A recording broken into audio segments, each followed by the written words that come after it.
ऊतक तंत्र में कहीं ना कहीं, देखिए कल एक बात बताया था ना कि ऊतक तंत्र का मतलब क्या होता है कि सर तंत्र माने तो समझ में आता है ना कि जहाँ पर बहुत सारे काम मिलकर मतलब एक कार्य होगा, करने वाले क्या होंगे, अनेक होंगे। यहाँ पर क्या बात करें कि सर अलग अलग प्रकार के क्या मिलेंगे, ऊतक मिलेंगे, और ये अलग अलग प्रकार के जो ऊतक हैं मिल करके एक ही कार्य करेंगे, सीधा सीधा, हाँ, एक विशेष कार्य को कर रहे होंगे।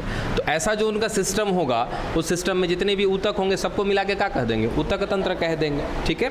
अब ऊतक तंत्र कितने प्रकार का पढ़ना है सर, 3 प्रकार का, जिसमें सबसे पहला हम बात कर रहे हैं क्या, बाह्य त्वचीय ऊतक तंत्र।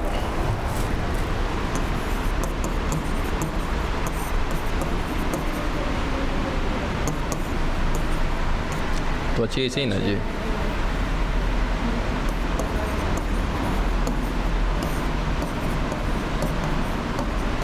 चलिए बाह्य त्वचीय ऊतक तंत्र। अब इसका मतलब तनिक खुद से सोचो जरा कि बाह्य त्वचीय ऊतक तंत्र का मतलब क्या है। एक पादप के बाहर जो भी संरचना मिलेगी उन सबको मिला के क्या कहने वाले हम लोग, बाह्य त्वचीय ऊतक तंत्र। ठीक है। अब एक पौधे में जो बाह्य त्वचीय ऊतक तंत्र होता है वो कौन कौन मिलके बना रहा होता है, तो सबसे पहला सर उस पौधे का बाह्य त्वचा, आराम से सुनना क्योंकि कन्फ्यूजन बन जाएगा और भी बहुत ज़्यादा। सर उस शरीर पे, उस पादप के शरीर का जो सबसे बाहरी आवरण होगा उसको कहते हैं बाह्य त्वचा। जैसे हम लोग का क्या है सर, ये त्वचा है, इसको सिंपली हम क्या कह सकते हैं, बाह्य त्वचा कह सकते हैं। तो वैसे ही किसी भी पादप को देखेंगे ना, जैसे ये हमारा एक पादप हो गया, ये सर इसकी जड़ें हो गई, तो ये पादप का बाहर का ये जो हिस्सा होगा ना, ये वाला इस तरीके से, तो ये क्या होगा, इसका बाह्य त्वचा होगा। सर बाह्य त्वचा तना में भी है और बाह्य त्वचा जड़ में भी है, ये देखो। तो ये जो बाहर मिल रहा है इसको हम क्या कहते हैं, बाह्य त्वचा कहते हैं। यही पूरा का पूरा जो सिस्टम होगा, जो जो चीज़ें वहाँ पर मिल रही होंगी बाहर के त्वचा में, उन सबको मिला के क्या बोलेंगे, बाह्य त्वचीय ऊतक तंत्र बोलेंगे। तो बाह्य त्वचीय ऊतक तंत्र के अंतर्गत कौन आता है सर, पहला तो बाह्य त्वचा आ जाएगा। ठीक है। दूसरा देखिए, इसके साथ साथ रंध्र का नाम सुना है क्या आपने, ये रंध्र भी कहाँ होते हैं सर, इसी बाह्य त्वचा में होते हैं, सबसे बाहर ही पाए जाते हैं। तो इनको भी क्या कहते हैं कि सर ये बाह्य त्वचीय ऊतक तंत्र के ही भाग हैं, कौन, रंध्र। ठीक है। तीसरा अच्छा एक बात बताओ, जैसे अपने पे ऊपर ले लो कि सर ये हमारा शरीर, ठीक है, ये वाला हिस्सा शरीर कहलाता है। अब ये शरीर से निकले हैं हमारे हाथ पैर, ठीक है, जैसे देखो सर ये एक जीव, अब इस जीव के शरीर से निकले हैं बाहर कुछ अंग, इन अंगों को क्या कहते हैं, उपांग कहते हैं। याद रखना क्या कहते हैं, उपांग। उपांग का मतलब क्या होता है सर, वो अंग जो शरीर से बाहर वृद्धि किए हैं उस अंग को क्या कहते हैं, उपांग कहते हैं। इसको इंग्लिश में लिम्स बोलते हैं। ठीक है। अब यहाँ पे आ जाओ, क्या क्या बोला सर, यहाँ पे बाह्य त्वचा, रंध्र और बाह्य त्वचीय उपांग, ये तीनों के तीनों मिल करके बनाते हैं क्या, बाह्य त्वचीय ऊतक तंत्र। क्या क्या सर, बाह्य त्वचा, रंध्र और बाह्य त्वचीय उपांग। अब ये तीनों को देखना है आपको पौधे में, अगर तीनों पढ़ के ख़त्म कर लिया इसका मतलब हमने क्या ख़त्म कर लिया, बाह्य त्वचीय ऊतक तंत्र को ख़त्म कर लिया। आइए देखिए क्या क्या मिलता है।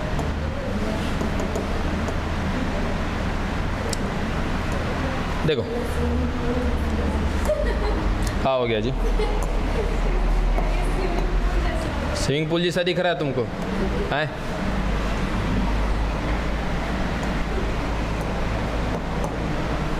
देखो सर ये तना, बातें नहीं। अब इस तने को आपने काटा तो काटने के बाद ये गोला वाला संरचना दिखेगा ना, बस वही चीज़ है यहाँ पर। ठीक है। अब इसके अंदर की सारी चीज़ें दिखाई गई हैं, फिलहाल आप वहाँ उतना दूर मत जाइए। ये जो बाहर का दिख रहा है ये वाला हिस्सा देखो, आप देखो तो सही, पहले बहुत सी चीज़ें हैं ना, सब समझाना है। इसके बाहर भी कुछ है। तो ये जो बाहर वाला दिख रहा है ये क्या है? इसका बाह्य त्वचा है। ठीक है, अब बाह्य त्वचा के बाहर क्या है वो बात करेंगे हम लोग। फिलहाल कि हमें बाह्य त्वचा समझना है। बाह्य त्वचा क्या है सर? सबसे बाहरी आवरण है। इसका काम क्या होगा यहाँ पर? ये है बाह्य त्वचा। अब आपके शरीर में आपका बाह्य त्वचा क्या कर रहा है? प्रोटेक्शन दे रहा है, सुरक्षा दे रहा है। तो सिंपल सा सर, यहाँ भी बाह्य त्वचा क्या करेगा? तो इसके अंदर बहुत सी चीज़ें हैं, उन सबको मिला करके कहीं ना कहीं चलेगा और उनको सुरक्षा देने का काम करेगा। चलो, ये तो बाह्य त्वचा हो गया। रंध्र की अगर बात करोगे, देखिए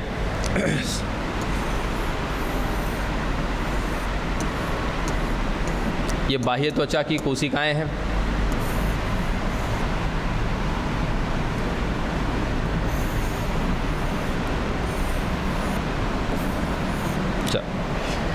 सिंपल क्या किया हमने? बस सर कुछ नहीं, वही चीज़ था। इसके बाहर वाले को इसको हमने क्या बोला था? बाह्य त्वचा बोला था। इसी को हम एक लाइन से ऐसे लगा करके देख रहे हैं समझने के लिए। अब देखिए कि बाह्य त्वचा की कोशिका सर किसी किसी जगह पर ऐसे खाली रह जाती है।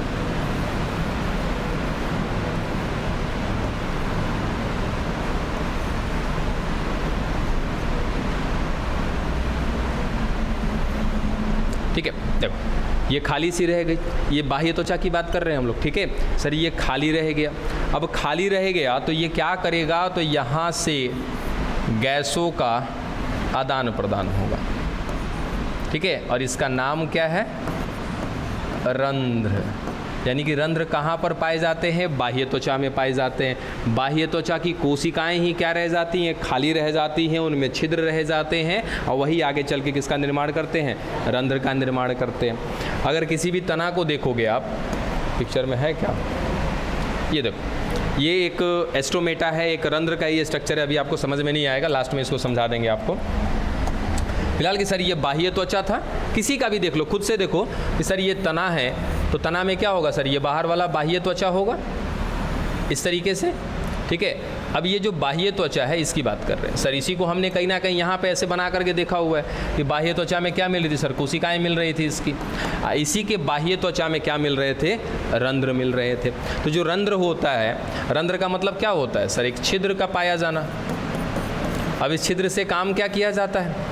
गैसों का आदान प्रदान किया जाता है। इसके साथ साथ वाष्पोत्सर्जन किया जाता है। वाष्पोत्सर्जन समझते हो सर? नीचे से पानी जो खींच करके लेके जाते हैं ऊपर, पत्तियों के नीचे क्या पाए जाते हैं? रंध्र पाए जाते हैं। जैसे ही सूर्य का प्रकाश पड़ता है, वो पत्तियां क्या करती हैं? उस रंध्र से पानी को बाहर निकालना शुरू कर देती हैं। अब जब बाहर निकलना शुरू हो जाएगा तो वही क्या कहलाता है? वाष्पोत्सर्जन कहलाता है। तो इस रंध्र का काम क्या क्या होता है? दो काम होता है। सबसे पहले क्या कराना?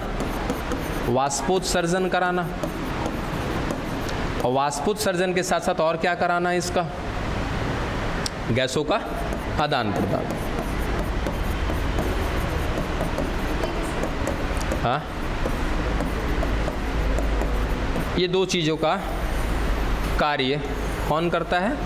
रंध्र करता है। ये रंध्र मिल कहाँ पे रहा है? बाह्य त्वचा में मिल रहा है। चलो ठीक है सर, बाह्य त्वचा में रंध्र मिल रहा है, ये समझ में आ गया।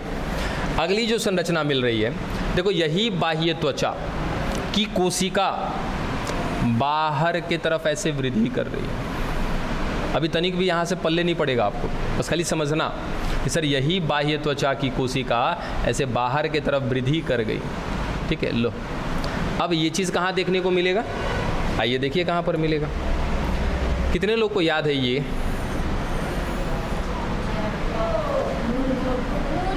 सर ये मूलगोप, विभजयोतक क्षेत्र, दीर्घीकरण क्षेत्र, उसके बाद ये कहीं ना कहीं परिपक्वन क्षेत्र।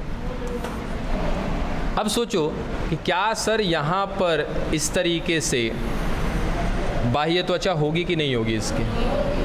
सर पौधे के एक एक भाग में बाह्य त्वचा होगी, चाहे उसकी पत्ती है, उसका सतह कहीं का भी हो, चाहे वो तना का हो, जड़ का हो, शाखा का हो, हर जगह पे क्या मिलेगा? बाहर बाहर बाह्य त्वचा मिलेगा। अच्छा एक चीज़ और याद रखना कि जो बाह्य त्वचा होता है ना, बाह्य त्वचा ये होता है एक अस्तर का। कितने अस्तर? एक अस्तर। सर अगर इस तरीके से दिखा दिया जाए, ये रहा कोशिका का एक अस्तर, एक और अस्तर दिखा दिया, तो अब कितना अस्तर हो गया?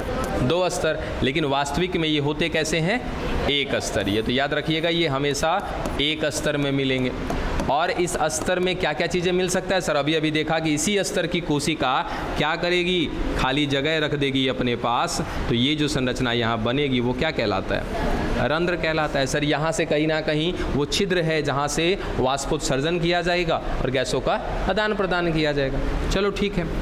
और सर ये जो परिपक्वन क्षेत्र है, देखो यहाँ पे कोशिकाएं मिल रही होंगी ना, इसी परिपक्वन क्षेत्र में मिलने वाली कोशिका, कुछ कोशिका क्या करती है सर? ऐसे बाहर की तरफ वृद्धि कर जाती है, ठीक है। और किसका निर्माण कर देगी बाहर की तरफ वृद्धि करके? मूल रोम का। तो हमने क्या बताया था यहाँ पे, तनिक देखो तो, ये रहा कि बाह्य त्वचीय ऊतक तंत्र किन किन चीज़ों से मिलकर के बना हुआ है? बाह्य त्वचा से, रंध्र से और बाह्य त्वचीय उपांग से, ठीक है। बाह्य त्वचा का या बाह्य त्वचीय ऊतक तंत्र का काम क्या होता है? सुरक्षा देना। सुरक्षा देने के साथ साथ गैसों का आदान प्रदान करना और वाष्पोत्सर्जन करना और मूल रोम का निर्माण करना मत कह देना, मूल रोम होता उसी में है। और एक चीज़ देखो सर, यहाँ पे जो जड़ था, इस जड़ में जो ये संरचना निकली थी, ये वाली, क्या नाम दे दिया था हमने इसको? मूल रोम, ठीक है। तो मूल रोम का निर्माण कौन करता है? अगर आपसे पूछा जाए तो क्या कहिएगा? बाह्य त्वचा से मूल रोम का निर्माण होता है। रंध्र का निर्माण कौन करता है? बाह्य त्वचा की ही कोशिकाएं करती हैं, ठीक है। तो बाह्य त्वचा की कोशिका सर 2 चीज़ का निर्माण कर रही है। जड़ में किसका निर्माण कर रही है? मूल रोम का निर्माण कर रही है। अच्छा, जड़ में रंध्र होता है का? जड़ में रंध्र होता है या नहीं होता है? जड़ में क्या करेगा रंध्र रह करके? तो रंध्र से नहीं होता है बाबू, जल का अवशोषण करने के लिए यही मूल रोम जिम्मेदार होता है। तो ये मूल रोम क्या करता है? याद रखिएगा, जल का अवशोषण करता है। नहीं, जड़ में रंध्र नहीं होता है। जड़ में रंध्र का कोई काम नहीं है बाबू। जड़ से पानी लेना है, देना नहीं है मिट्टी, ठीक है। तो पानी लेने के लिए, पानी को खींचने के लिए कौन जिम्मेदार? ये मूल रोम। मूल रोम कौन से तंत्र के अंतर्गत आता है? बाह्य त्वचीय ऊतक तंत्र के अंतर्गत आता है। जैसे आपसे कहें सर श्वसन तंत्र में कौन कौन से अंग आते हैं, वैसे ही बाह्य त्वचीय ऊतक तंत्र में कौन कौन से अंग? 3 चीज, बाह्य त्वचा, रंध्र और बाह्य त्वचीय उपांग, ठीक है। सर बाह्य त्वचा तो समझ में आ गया कि एक स्तर की कोशिका है, ठीक है। अब एक स्तर की कोशिका हो गई, चलो डन। सर इसी की कुछ कोशिकाएं क्या करती है? अपने आप को कहीं कहीं पे खाली छोड़ देती हैं। क्या बन जाता है वो? रंध्र बन जाता है। इसी की कोशिकाएं क्या करती हैं? बाहर की तरफ वृद्धि कर जाती हैं, तो वो क्या कहलाती हैं? मूल रोम। और इनका काम क्या होता है? जल का अवशोषण करना। अब सवाल अगर ऐसा पूछा जाए कि जल का अवशोषण करना कौन से तंत्र के अंतर्गत आता है? बाह्य त्वचीय ऊतक तंत्र के अंतर्गत। कौन करता है? मूल रोम करता है, ठीक है। चलो अब एक तना की बात करते हैं। सर ये एक तना हो गया, इसके नीचे जड़ें हो गई, इसकी समझ गए हैं जड़ को हम लोग। क्या इसके तने पर इसका बाह्य त्वचा होगा? बिल्कुल होगा सर, इसके तने पर भी बाह्य त्वचा होगा, इसकी भी कोशिकाएं होंगी। एक अंत, हाँ एक स्तर ही रहेगा, हर जगह पे बाह्य त्वचा एक ही स्तर का मिलेगा,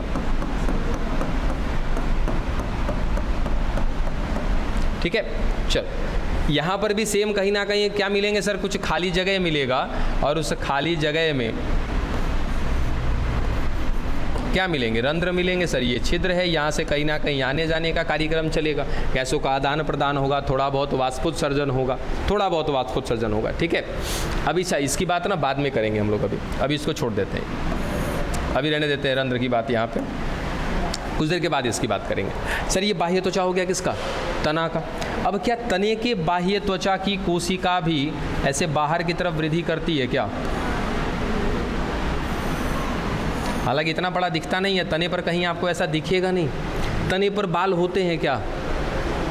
तना, हाँ। जैसे जड़ में क्या था सर, मूल रोम था, रोम, ठीक है। रोम माने क्या है सर, एक तरीके का बाल, जैसे हमारा ये भी क्या है, रोम ही है, ठीक है। तो सर बाल की जैसी संरचना है, तो क्या तने पर भी पाया जाता है क्या? तने पर भी पाया जाता है, और तने पर मिलने वाला जो रोम है वो कहलाता है त्वचा रोम, या तो इसको एक और नाम देते हैं ट्राइकॉम, कॉम, या तो त्वचा रोम कहते हैं या तो ट्राइकॉम कहते हैं। और ये ट्राइकॉम भी किससे बना हुआ है? इसी बाह्य त्वचीय भाग से बना हुआ है। यानी कि बाह्य त्वचा से क्या क्या चीज़ें निकली है सर? तना में क्या निकला? त्वचा रोम। मूल में क्या निकला? मूल रोम। और एक चीज़ अंतर तनिक देखो यहाँ पे, दोनों चीज़ें एक साथ लेकर के चलना। ये देखो, ये वाला दिख रहा है, ये कौन है? मूल रोम है। अब देखो तनिक इसको, क्या अंतर समझ में आया मूल रोम और त्वचा रोम में? देखो बढ़िया से देखो, पीछे मूल रोम दिख रहा है, मूल रोम देख ले। किसमें एक अस्तर नहीं है? अरे बुड़बक, याद रखना कि सर जो त्वचा रोम होता है या जो ट्राइकॉम होता है, ये होता है बहुकोशिकीय। हाँ आप सही कह रहे थे, ठीक है। त्वचा रोम कैसा सर? बहुकोशिकीय दिख रहा है, जबकि मूल रोम देखो तो कितनी कोशिका है सर? एक ही कोशिका है, ठीक है। तो ये कई दफ़ा पूछा गया सवाल है, और लगभग ये 2018 में ना नीट में भी पूछा गया था। बहुत ईजी सवाल है कि मूल रोम एकल कोशिकीय है कि बहुकोशिकीय है, त्वचा रोम एकल कोशिकीय है कि बहुकोशिकीय है, ठीक है। तो क्या क्या बात समझ में आ गई? इधर बाह्य त्वचा से संबंधित कुछ कुछ बातें समझ में आ गई, और आगे बढ़ते हैं हम लोग। अब पहले ना हम लोग जरा एस्टोमाटा को समझते हैं। ये रहा सर एस्टोमाटा का स्ट्रक्चर है। यहाँ पे हालांकि उस तरीके से दे नहीं रखा है, हम अपने हिसाब से चलते हैं। देखिए सर, ये अस्तर हो गई बाह्य त्वचा की, इसमें कोशिकाएं हो गई।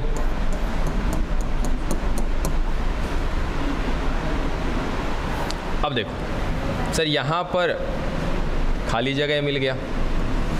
इस खाली जगह में क्या मिल रही है सर? कुछ कोशिकाओं ने अपने आप को थोड़ा सा अलग तरीके से डिजाइन कराई आप, ठीक है। अब होता क्या, देखो ऐसे सर, दो कोशिकाएं आपस में एक दूसरे के साथ ऐसे संपर्क में रहती हैं। अब ये पूरा बंद है ना, तो यहाँ से कोई आ सकता है ना जा सकता है, ठीक है। ज़रूरत पड़ेगी तो ऐसे खुल जाएगा बीच में, फिर ज़रूरत पड़ेगा बंद हो जाएगा, फिर खुलेगा बंद होगा। जब खुलेगा तो आने जाने का काम होगा इसमें से, और जब बंद होगा तो कोई भी आने जाने का काम नहीं होगा। तो सीधा सा कि सर ये वो क्षेत्र है जिसको मैं नाम दे रहा हूँ क्या? रंध्र, ठीक है सर। यहाँ से क्या होगा? अभी पता है, दो काम होगा यहाँ से क्या किया जाता है? दो कार्य किया जाता है। वाष्पोत्सर्जन, यानी कि सर आवश्यकता से अधिक जो जल होगा उस पादप में, उसको यहीं से बाहर निकाला जाएगा। दूसरा कि जब ये प्रकाश संश्लेषण करते हैं उस समय इनको क्या चाहिए? CO2 चाहिए, तो वो CO2 भी क्या करते हैं? इसी माध्यम से अंदर लेते हैं, ठीक है। चलो दोनों काम हो गए यहाँ से। उसके साथ साथ ये कैसा दिख रहा है? इसका आकार कैसा है? सेम के बीज के आकार का है। अगर मैं इसके आकार की बात करूंगा तो कैसा है? सेम के आकार का, ठीक है। दूसरा, इसी को हम क्या बोलते हैं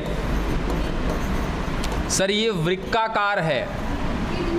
हाँ बिल्कुल, ये किडनी के शेप के जैसा है। तो या तो हम इसको कहते हैं वृक्काकार, या तो कहते हैं सेम का आकार।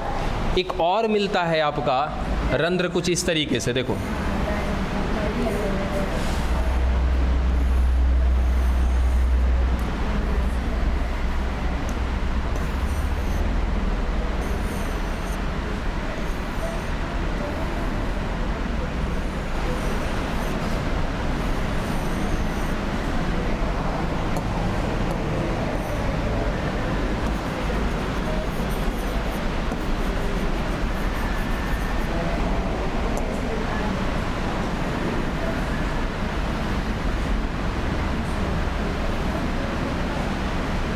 देखिए, ये भी एक प्रकार का रंध्र की कोशिका ही है।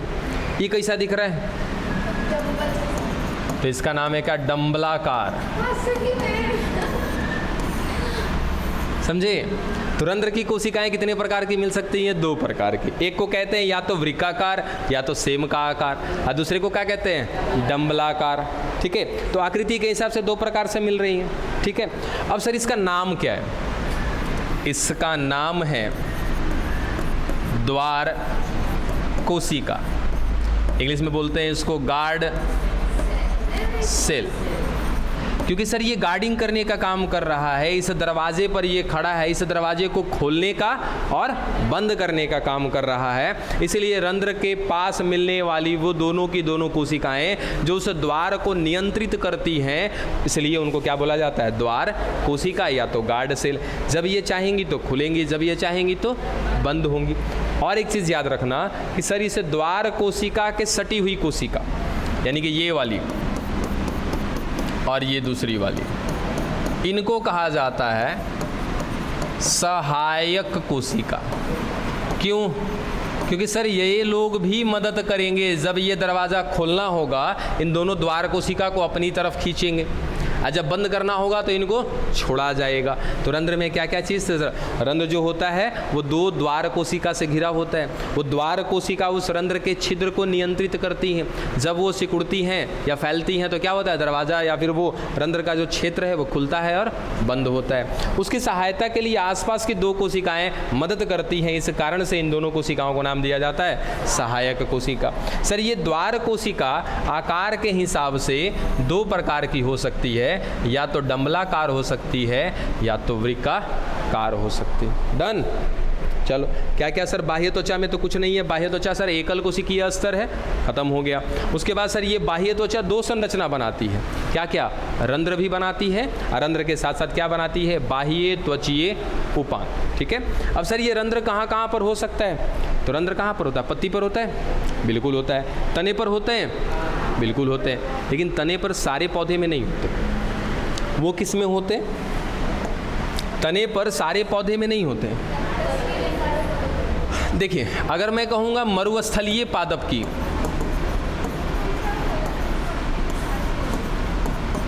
जिनको कहते हैं हम लोग मरूदभिद,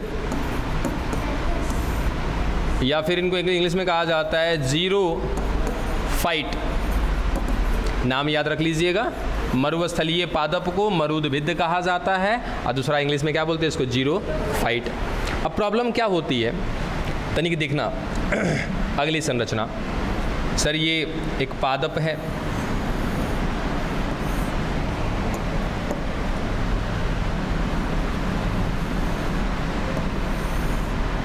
चलो इसकी पत्तियां हो गई। अब क्या हो रहा है कि जैसे ही इस पर क्या पड़ेगा, सूर्य का प्रकाश, सूर्य का प्रकाश पड़ते ही क्या होगा सर, इस पत्तियों में क्या मिल रहे हैं, रंध्र मिल रहे हैं। और रंध्र पे कौन मिल रहा है, ये द्वार कोशिकाएं मिल रही है। द्वार कोशिका क्या हो जाएंगी, खुल जाएंगी।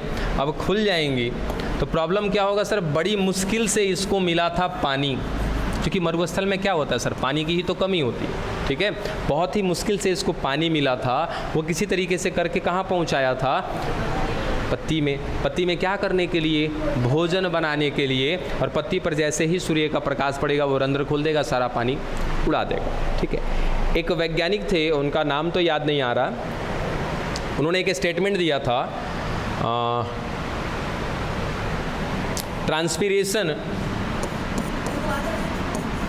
ट्रांसपीरेशन बोला, यानी कि वाष्पोत्सर्जन। Transpiration is an essential evil. इसका मतलब समझ में आ रहा है क्या? Transpiration is an essential evil. अच्छा, ट्रांसपीरेशन माने वाष्पोत्सर्जन, ठीक है। इसेंशियल माने जरूरी, इसेंशियल माने जरूरी। एविल माने सर, एविल माने भूत प्रेत पिशाच है, जो नेगेटिव चीज़ों को बता रहा होता है। ठीक है। अब यहाँ पे उस वैज्ञानिक ने एक बात बताई कि सर वाष्पोत्सर्जन जो है ना, ये जरूरी भी है। तो जरूरी है मतलब क्या सर, ये पॉजिटिव चीज़ है, बहुत ज़रूरी है। और ये सर एविल है, ये एक तरीके का हम ऐसा कहें कि सर एक ऐसा काम जिसके करने से फ़ायदा भी है, नुकसान भी है। ठीक है सर, फ़ायदा क्या है, अगर ट्रांसपीरेशन नहीं होगा तो सर ऊपर पानी नहीं पहुंचेगा। अब कहोगे सर पानी कैसे नहीं पहुंचेगा? जैसे ये बात मैंने शुरुआत के बैच में बताई थी, शुरुआत टाइम पे, कि अगर पानी ऊपर पहुंच रहा है तो पानी ऊपर कैसे पहुंच रहा है, बताए थे कि सर पत्तियों में ऊपर पानी कैसे पहुंचता है। तो सर क्या होता है कि पत्तियां नीचे से पानी निकाल रही होती हैं, तो नीचे से पानी निकाल रही होती है सर, एक दाब बनता है जो पानी को ऊपर की तरफ खींचता है। तो सर ट्रांसपीरेशन तो बहुत ज़रूरी है, इसलिए कि अगर ट्रांसपीरेशन नहीं होगा तो नीचे से पानी ऊपर नहीं जाएगा, तो ज़रूरी तो है। इसके साथ साथ सर इसका नुकसान भी है, ये एविल है, ये नेगेटिव है। नुकसान इसलिए है कि अगर ये मरुस्थलीय पादपों में मिल रहा है तो क्या करेगा सर, सारा का सारा पानी बाहर कर देगा, निकाल देगा। तब अब क्या करें, ऐसे सिचुएशन में इस पादप के पत्तियों के ऊपर एक और आवरण मिल रहा है।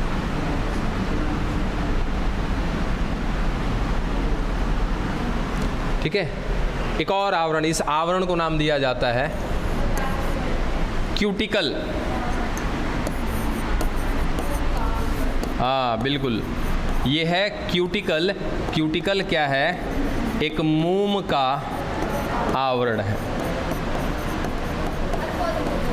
नहीं नहीं नहीं नहीं नहीं, हर पौधे में नहीं मिलता है ये क्यूटिकल का आवरण, हर पौधे में नहीं मिलता है। कहाँ पर मिलेगा, मरुद्भिद में मिलेगा। यानी कि जो पादप मरुस्थल में पाए जाएंगे सर, उनको पानी की कमी है।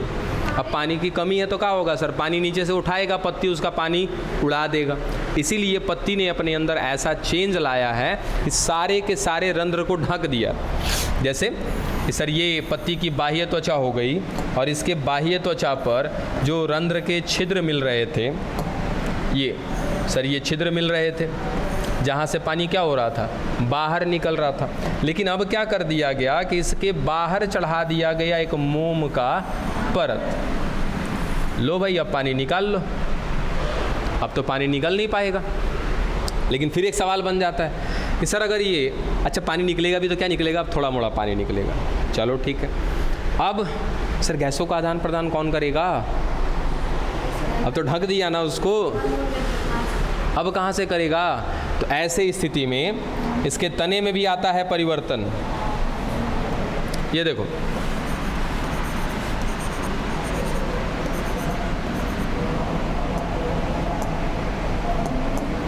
अब इसके तने में सर मिलेंगे छोटे छोटे छिद्र,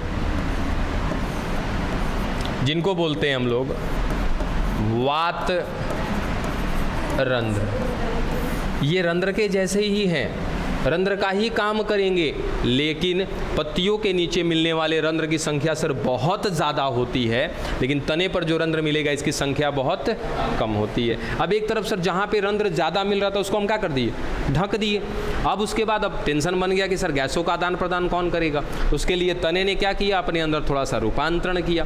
और रूपांतरण कहाँ पे होगा सर, बाह्य त्वचा में ही होगा। जो कहानी हम पढ़ रहे किसकी, बाह्य त्वचा की। बाह्य त्वचा में रूपांतरण होगा। अब बाह्य त्वचा में रूपांतरण करने के बाद उस तने में कहीं ना कहीं छोटे छोटे छिद्र मिलने लगेंगे। उन छिद्रों को क्या बोलते हैं, वात रंध्र। वही रंध्र अगर पत्ती के नीचे है तो सिंपल कहेंगे रंध्र, ठीक है। अगर तने पर मिल रहा है तो क्या कहेंगे उसको, वात रंध्र। इसका भी काम सेम है, गैसों का आदान प्रदान करना वगैरह वगैरह जो भी चीज़ें हैं। एक वो चीज़ यहाँ पे भूल गए आपको बताना, कहाँ गया। ये जो त्वचा रोम है, ये सर ये क्या करता है, मूल रोम का तो काम समझ में आ गया, क्या करता है, जल का अवशोषण करता है। त्वचा रोम क्या करता है, अब कौन सा उपांग बनाएगा ये, तो त्वचा रोम है, ये क्या करेगा, तो याद रखना इसका काम है जल का अवशोषण करना। अरे ठहर जाओ, यानी कि इसका भी काम का है जल का अवशोषण करना। सर मूल रोम भी जल का अवशोषण कर रहा था, कहाँ से, मिट्टी से। ये भी कर रहा है जल का अवशोषण, ये कहाँ से करेगा सर, इस वातावरण से करेगा। क्या वातावरण में यहाँ पानी है चारों तरफ हवा में, नहीं विश्वास है ना, तो नहीं विश्वास है तो फ्रिज से एगो ठंडा बोतल निकालना, रख देना। बोतल के बाहर क्या हो जाता है, पानी जम जाता है का, कैसे जम गया, संघनन का प्रक्रिया है, कैसे जम गया भाई, आखिर बोतल में छेद तो था नहीं, बोतल के बाहर पानी कैसे आ गया। तो सर ये हमारी हवा में चारों तरफ क्या है, पानी ही पानी है, ठीक है। अब कैसे ये इकट्ठा हो जाएगा, तो सर ये जो वाष्प होते हैं, वाष्प गर्म होते हैं थोड़े से, अगर इस वाष्प को हम ठंडा कर देना तो ठंडा करते ही ये वाष्प बदल जाएंगे किस में, पानी में। दो चीज़, या तो वाष्प को ठंडा कर दो या तो वाष्प को रोक लो किसी सतह पर। दोनों स्थिति में वाष्प किस में बदल जाएगा, पानी में। खाना बनाते हो, सब्जी का कढ़ाई में अगर ढक्कन लगाते हैं, भाप उड़ रहा होता है क्या? हम ज़बरदस्ती से ढक्कन लगा देते हैं, मतलब क्या दे दिए, वाष्प को रोक दिए एक सतह पे। और जब ढक्कन उठाते नीचे पानी जमल रहता है का, तो वाष्प को पानी में दो तरीके से बदला जा सकता है, या तो ज़बरदस्ती कोई सतह दे दो उसको, या तो कोई ठंडा सा जगह दे दो। ठीक है, तो जैसे ही हम बोतल निकाल के रखते हैं, सर बोतल क्या है, ठंडा सरफेस है, ठंडा सतह है, तुरंत आकर के सारा का सारा वाष्प वहाँ पर चिपकना शुरू हो जाएगा। तो सर जो वातावरण में हमारा घुलनशील जल है, ये कहाँ से निकलता है सर? वातावरण से। वातावरण में घुलनशील जल को क्या करता है? अवशोषित करता है। त्वचा रोम जल का अवशोषण, मूल रोम जल का अवशोषण, दोनों के दोनों बाह्य त्वचा से निकले हुए हैं।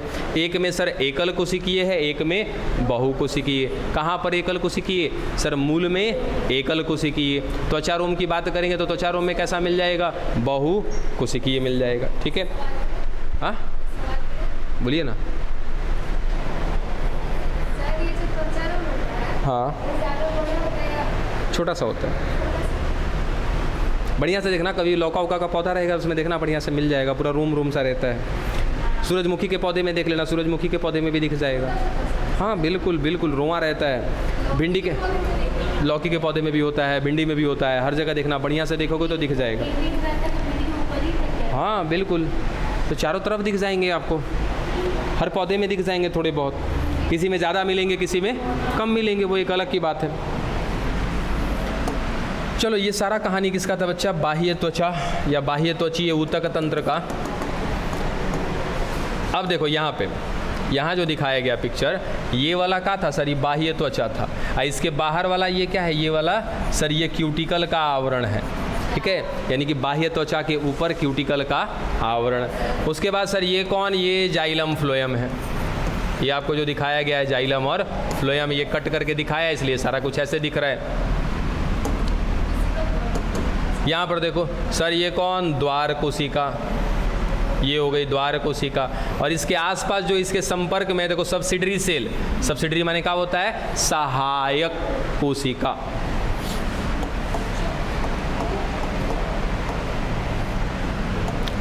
चलो, बाह्य त्वचा ऊतक तंत्र हमने खत्म किया। बाह्य त्वचा ऊतक तंत्र में ज़्यादा कुछ विशेष था ही नहीं, सिंपल सा कि सर ये बना हुआ है मुख्य रूप से 3 चीज़ों से। कौन कौन? बाह्य त्वचा और रंध्र और कौन? बाह्य त्वचीय उपांग। ठीक है सर, रंध्र का निर्माण बाह्य त्वचा करती है, बाह्य त्वचीय उपांग का निर्माण भी बाह्य त्वचा करती है। अब एक सवाल आता है कि सर ये बाह्य त्वचा किस प्रकार की कोशिका का बना हुआ है? हाँ, विभजीयोतक है या अस्थाई है? विभजीयोतक है तो कौन सा विभजीयोतक है? अस्थाई है तो कौन सा अस्थाई है? याद रखना सबसे पहला चीज़ कि सर ये जो आप क्या पढ़ रहे थे हम लोग, बाह्य त्वचीय ऊतक तंत्र। तो बाह्य त्वचीय ऊतक तंत्र में जो इसकी बाह्य त्वचा है, तो बाह्य त्वचा की जो कोशिकाएं हैं ये बनी होती हैं बच्चा मृदुतक की। समझे? कौन है ये? अस्थाई ऊतक है एक प्रकार का। और अस्थाई ऊतक में भी कौन सा? मृदुतक है, पैरेन काइमा है। तो जीवित तो है ये है। ठीक है, समझ में आया? चलो, हाँ बोलिए ना।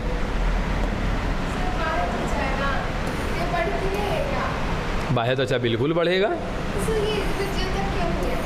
है विभजीयोतक होनी चाहिए। काहे विभजीयोतक होनी चाहिए? ओहो, वृद्धि नहीं करके अपने आप को बढ़ा सकते हो?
चलो कुछ बातें आपको समझानी है। देखो जरा, ये तना, इसको ऐसे काटा हमने सर, ये गोला वाला भाग, ठीक है, और इसमें से भी हमने क्या किया, इसको इस तरीके से काट लिया। ये बात बहुत पहले भी समझा चुके हैं, ठीक है। देखो जरा सर, ये वही चीज़ है, ठीक है। यहाँ तक पहुँचेंगे, ये अभी काफ़ी दूर है आपसे। क्या लगता है कि सर सबसे बाहर कौन होगा? बाह्य त्वचा होगा, बिल्कुल। सर किसकी बनी होगी? पैरेन्काइमा की कोशिका की बनी होगी। चलो ठीक है। अच्छा देखो, इसमें ये क्या दिख रहा है सर? यूनिसेलुलर हेयर, बट एकल कोशिकीय। यूनिसेलुलर हेयर माने क्या होता है? एकल कोशिकीय। अच्छा ये बताओ कि एकल कोशिकीय रोम किस में पाया जाता है? जड़ में कि तना में? मूल रोम में, जड़ में, वही चीज़। तो एकल कोशिकीय जो आपका ये रोम दिख रहा है, तो ये कौन है सर? सिंपल सा कौन है? मूल रोम है। इसका मतलब ये फिगर किसका है? मूल रोम का नहीं, ये पूरा जड़ का है। तो लोग को कहा हो गया है जी, ये पूरा जड़ का पिक्चर है। जड़ में ही सबसे ऊपर वाला देखो, ये वाला जो ये हरा वाला दिखाया है ना, ये कौन है बाबू? ये बाह्य त्वचा है, ये वाला, ठीक है। तो ये पूरा का पूरा सर बाह्य त्वचा। बाह्य त्वचा से क्या निकला हुआ है? देखो एकल कोशिकीय रोम निकले हुए हैं, जिनको नाम दिया जाता है क्या? मूल रोम, ठीक है। अब उसके बाद सर ये बाह्य त्वचा के नीचे, ठीक है। अच्छा ये चीज़ थोड़ा सा रोकते हैं अभी, और देखो यहाँ पे ज़रा, हाँ ये रहा। क्या क्या पढ़ना था सर हमको? बाह्य त्वचीय ऊतक तंत्र पढ़ना था, भरण ऊतक तंत्र पढ़ना था, संवहनी ऊतक तंत्र पढ़ना था। बाह्य त्वचीय ऊतक तंत्र में इतना तो समझ में टाइम हो गया क्या जी तुम लोग को? बड़ा जल्दी। अच्छा लेट से वो किया है सब ना, होगी इतना जल्दी कैसे टाइम हो गया? नहीं, आप हम सोचे बढ़ेगा बढ़ेगा बढ़ेगा बढ़ेगा करने के चक्कर में 10-15 मिनट तो यूँ चल गया, आई भी नहीं किया सब। हम तो यहाँ तो बहुत पहले से थे, ठीक है। चलो कोई बात नहीं, हमको समझना क्या था सर? बाह्य त्वचीय ऊतक तंत्र, इतना तो समझ में आ गया। इस तरह अगर मैं पौधा हूँ तो मेरे बाहर बाहर जो भी संरचना मिल रही है वो किसके अंतर्गत? बाह्य त्वचीय ऊतक तंत्र के अंतर्गत, ठीक है। अब उसके बाद ना इसको देखो सर, संवहनी ऊतक तंत्र, इसका मतलब क्या? ये देखो सर, ये पूरा का पूरा कौन है हमारे लिए? तना है, एक तना काटा हुआ है हमने। देखो जरा समझने की कोशिश करना कि सर ये तना हो गया। अब इस तना में ये जो चीज़ें दिख रही हैं आपको, ये कौन है सर? ये जाइलम फ्लोएम की बात कर रहे हैं। ये पूरा का पूरा ये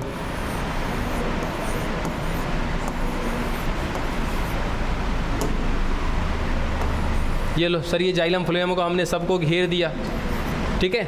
जाइलम और फ्लोएम को मिला के क्या कहते हैं सर? संवहन बंडल कहते हैं। याद है क्या कहते हैं? जाइलम फ्लोएम को मिलाकर संवहन बंडल कहते हैं। और जो हमारा तीसरा ऊतक तंत्र है कौन सा? देखो तो संवहनी ऊतक तंत्र, इसके अंतर्गत कौन आएगा? जाइलम और फ्लोएम आएगा।